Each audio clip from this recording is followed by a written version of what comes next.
Social media అనేది చాలా powerful tool. అది వచ్చినప్పుడు కమ్యూనికేషన్ పెరిగింది అనుకున్నాం, కానీ రాను అది మన జీవితాల్లో దెయ్యంలా తయారైంది. దీనివల్ల మనుషుల్లో కంపారిజన్ పెరిగిపోయింది, షో ఆఫ్ ఎక్కువైపోయింది. మొగుడితో కాపురం కంటే మొగుడితో అన్యోన్యంగా ఉన్నట్టు ఫోటోలు పోస్ట్ చేయడం మీద ఇంట్రెస్ట్ పెరిగిపోయింది. కొత్త బట్టలు వేసుకుంటే ఒక ఫోటో తీయాలి, అవి విప్పితే ఇంకో ఫోటో తీయాలి, బాత్రూంలో ఫోటో, బెడ్రూమ్లో ఫోటో, తింటున్న ఫుడ్ను కూడా ఫోటో తీయాలి, వీధిలో పెట్టాలి.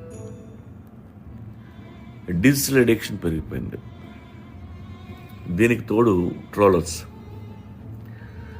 జాబ్లెస్ పీపుల్ పుష్కలంగా ఉన్నారు మనకి. మీ షో ఆఫ్ వర్క్ నచ్చదు, జెల్సీ ఫీల్ అవుతారు. Wow, I'm in love with Maldives,